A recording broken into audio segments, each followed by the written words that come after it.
Hi everyone, hope you're all doing really well. This is kind of different to the kind of video I would normally make, but it's a topic that really interests me, so I thought I would make it. And I hope you find it really interesting. I wanted to make this video because I know this has been a massive topic recently, with technology advancing as it is, with AI, with, everything happening. There's kind of been this trend emerging of, I think especially Gen Z, I am a fellow Gen Z, wanting to get off our phones more. We've been on social media for decades now, whether you're an MSN-loving millennial, or you were thrashing it out on Tumblr, or maybe your first interaction with the internet was TikTok, which, that's terrifying. But I think really why I want to make this video is because taking a digital detox, for me, has been so helpful and has felt so good for my mental health and just my well-being in general. So I wanted to make this video of how to detox, how to start, where to start, because I realize it's a very daunting thing. So with that in mind, I've made my notes in a notebook, and the first note I have is phone. Now I can't show you my phone because it's filming this, but that being said, I realize the biggest hurdle obviously is your phone. It's the technology we use all the time. It's always in our pockets. It's a lot to kind of get off your phone, if you're struggling with phone addiction. It's like, where do you start? And I think the best way for me, the first point I have, is shutting off your notifications. Unless the app is for messaging your close friends, messaging family, or like anything important like finance or whatnot, turn them off. Turn those notifications off. Turn them off. Turn them off. I remember what really prompted me to start this detox, I think must have been like a good year or two ago. I was getting all my YouTube notifications. They were just flooding in. And I was like, this is too much. I don't need to see all this content. Maybe this is kind of like, whoa, so deep. But I realized the reason why it's called our feed is because we're consuming all that stuff. We're just eat it up. We're just going through it, I was so tired of that. So I turn off my YouTube notifications, and very slowly, it's been a very slow process, I think. Yeah, that's really helped me. Just turn them all off. I think the next obvious thing is, of course, social media. If you're anything like I was, you may be thinking, but I stay connected with all my friends on social media.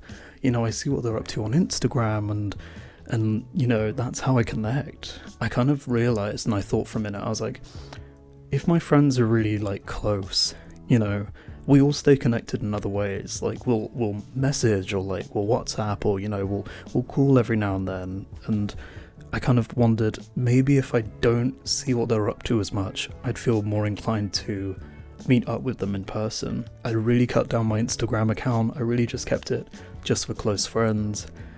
I uninstalled Instagram about a month ago now, so it's not been long. But it really hits you, that level of, oh my god, I just don't care. You really do realize wow, it's actually not that bad being off here, because you still speak to all your friends, you let your friends know, guys, I'm just having a break. And if you have those friends that really understand, they'll just pop you a message. And that's what, I've done with my friends as well. And it's felt so good. I'm gonna move this mic. There we go. That's better.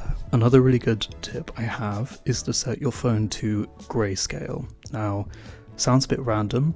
You may be thinking, how does this help? I think by taking the visual stimulation out of the phone, just making it plain or grayscale, it really helps to bring your focus away from it almost. And there is a way of doing this. I will pop it. I'll probably put a caption down here or something. Have a read. I do it with 3 taps on the power button, so it's not a really hard setting that I have to get to. It's really easy to get to. I just do that every now and then if I find myself scrolling too much and all that kind of thing, and I just put it on, and I hope it helps. Still tend to scroll YouTube a lot. I did try uninstalling YouTube, but I really love ASMR. You would never have guessed, right, as an ASMR creator, that I love ASMR. What the hell? That's the one thing I haven't gotten rid of now. So we'll see how that goes. And my third and final point, which leads us on to the next part of this, is decentralizing. Take what you would normally do on your phone out of your phone. I think it's all the small things that we forget as well, you know, in terms of what gets us on our phone. So, how do we do this? The first really minor small thing you can do is buying an analog watch like this one. I've never personally been one for like smartwatches because it's just, to me, like another kind of distracting thing. I think there's just a lot more charm to having a nice analog watch, you know. Mine has, let's see if I can show you. This is a Loris that I got from like Argos for like 30 odd quid, and it's got these, I can't bend my arm anymore. But it has this really cool like kind of stopwatches in the middle, and I really love that. Yeah, I've had it for years now. It's really good. I also have another one, which is my fancy Tommy Hilfiger watch, which is a very sweet present from my partner. I love wearing that one. It's brown and has blue in the middle. But yeah, that's my first tip. My second biggest thing is to write stuff down. You know, I love taking notes in Apple Notes. You know, it's just the place to be. You kind of hear that meme about like the most unhinged shit being in people's Apple Notes or iPhone Notes. What are they? Is it iPhone Notes or Apple Notes? Just the Notes app. That's it, the Notes app. But yeah, there's always that meme about the Notes app having like the most random stuff in. I think it's just so nice to write in a notebook. My experience with journaling has been a very bumpy ride. I've tried journaling in the past.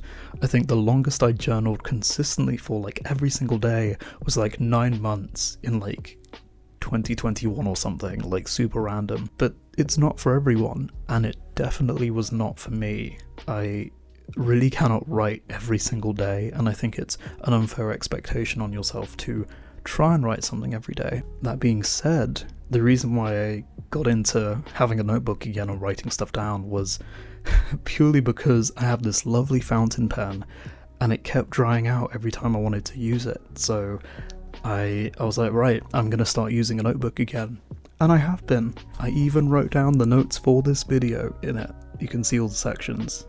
It's kind of like a spoiler alert, you know.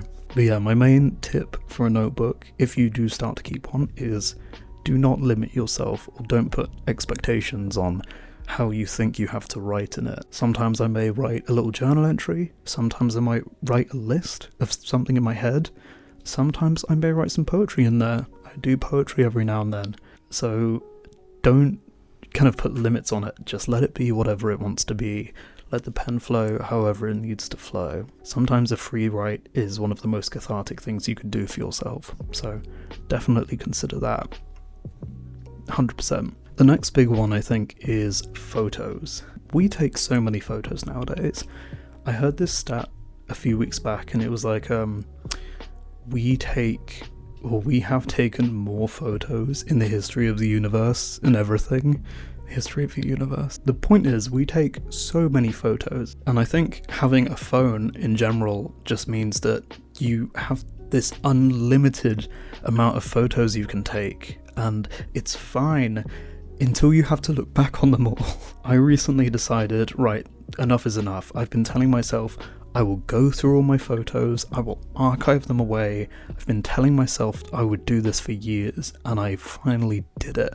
I went down from about 10,000 photos since like 2020 maybe to about 4,000, and I put these all on my laptop. I put them on a hard drive, so there's my laptop and my hard drive storage. I deleted my entire Google Photos. I stopped paying for Google Photos. That was $179 a month that I could be getting back for some tiny sweet treat. In this economy, $179 is like nothing, but it adds up, you know. I also cut down my iCloud Drive storage. I was paying for the 2 terabyte model, which was like 9 quid a month, and I finally stopped paying for that. I'm now back on the $2.99 a month or whatever it is, so that's really great. I think the next best way you can look into cutting down your photo use is by just actively limiting it. And what's the best way to do that?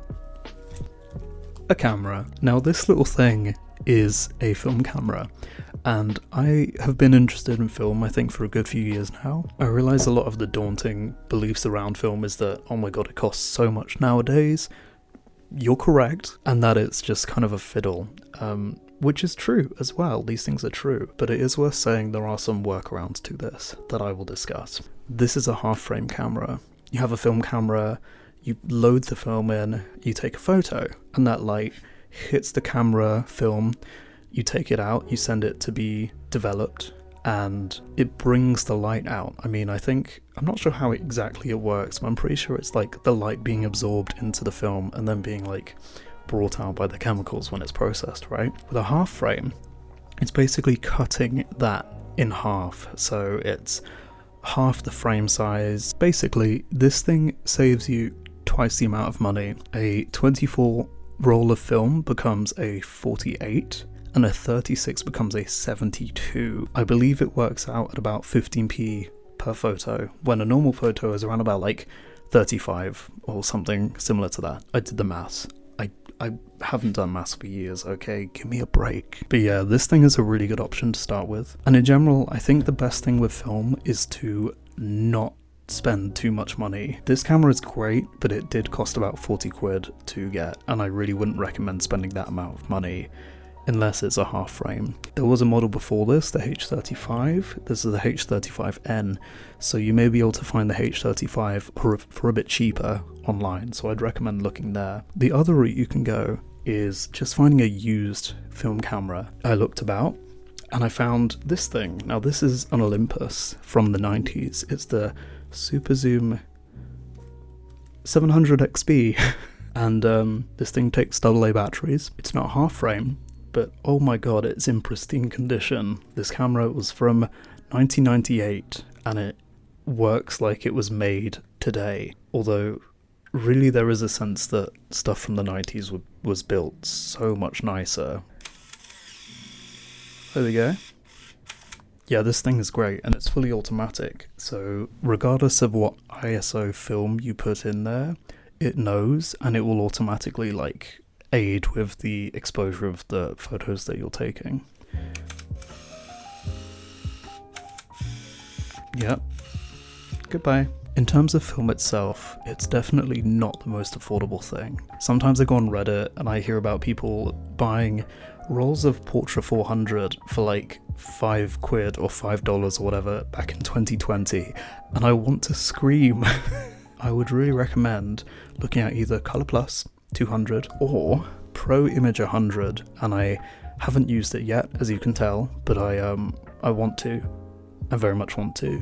What matters the most is don't listen to people online if they're saying, you know, if they're making you feel like you need to get like a full-on SLR or that kind of thing. If you're not familiar with photography, just find out how to keep it cheap. Get some nice cheap film like this, find a used camera, you know, that you can just put in some rechargeable batteries in, or get a half frame like this and you're off, and it's so much fun. I think once you get off social media and you unlearn that habit of taking photos for other people and not yourself, it really just becomes natural, and it's like so good, and I highly recommend it. So you may have gone through this whole list and you may be asking, okay, well, how do I know what's going on? I think coming off your phone in general and like detoxing, you kind of feel that need to connect more, you know, whether it's with friends or just like to see what's going on nearby. And I would really recommend just, you know, looking about, seeing what there is. So this right here is Peer Journal. This is a local magazine that is Dorset based. Dorset is where I grew up. It's the county which I've always been in up until the last year, but I'm going to be living there again shortly, and I'm very happy about that. But this magazine is so nice. It covers so much nice local stuff. As you can see here, it's a bunch of like festivals, food festivals, music festivals, and just stuff that you can go to throughout this spring and summer. It has loads of interesting articles as well. Turns out there are a lot of like outdoor spas where I live in Dorset. Like, one was even dedicated to seaweed, which is kind of fun. Apparently seaweed has a lot of healing properties. Who would have thought? But it does. If you put it into a nice hot bath, apparently it doesn't smell. at least the way they do it. Maybe don't try that at home, it might smell bad. Don't do that. But yeah, this magazine, at least it's a subscription because obviously they send out more. It's £3 a month, and I think for that price, for what you're getting, basically like connecting you to loads and loads of events, it's really worth it. And you know that you're supporting a small business, and that's really great, and that you're supporting local creatives, and for me at least, that's very high on the agenda. So I think those are most of the main ways that I have detoxed from my phone or learnt to not be so online. There are a few others, I will say. A nice physical book is one of the best things ever in my opinion. I realise that reading is daunting for people to get into, and I totally get that. I'm personally quite a big reader. I do love a good book. I think the worst thing you can do with reading is not reading, truthfully. This is one I found in a charity shop, and I had no idea what it was about. It's called Wild Swans, 3 Daughters of China by Young Chang. It's literally about her family's history and like her upbringing and like growing up in heavily ruled communist China, and it's like so fascinating. It is a very big book, but I love a big book. I love a challenge, so this is perfect and I really love it. Of course, not everyone likes to read 600-page books, and that's fine, but start small. Whether you like fiction, non-fiction, anthology collections, just start somewhere small and, just read, absorb stuff. Imagine yourself as a scholar in a big study, dark academia, you got a massive grey beard, you're basically a wizard, and you're learning things, and you're sitting on your mountain of books, and the walls are basically your books.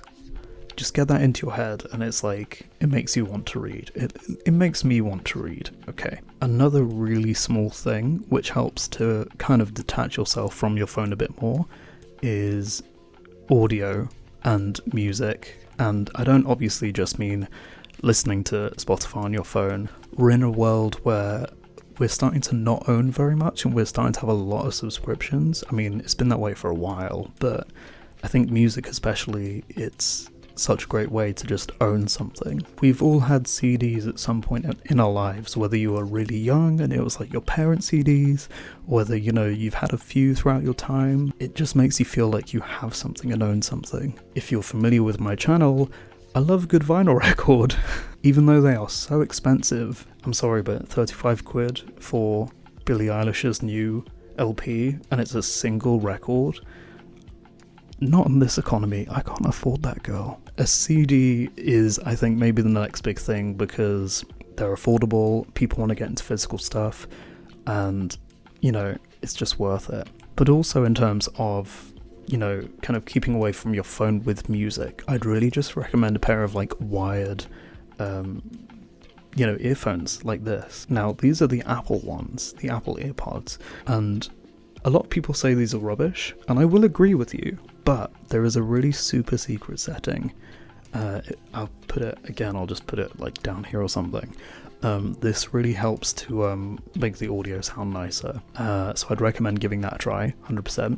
Also, if you haven't already, get a nice pair of wired headphones. These definitely aren't for going out and about with, but just listening at home. There is something very beautiful about getting a glass of wine and putting on some nice hi-fi sounding headphones. I think it just heals the soul a bit. These are the Fio FT1s. They are some of the best headphones I've ever bought, plus they're affordable. They're 150 quid. I literally Klarna'd them, and I was not selling a kidney. They sound amazing, they sound really great. They've also been backed up by a lot of actual audio. They've been backed up by a lot of audio files as well, so these are great. So yeah, I love these. I think that covers everything. That kind of covers my detox experience and how you can perhaps adopt some of these techniques and give it a go for yourself. Yeah, I hope this has been a fun, fresh video.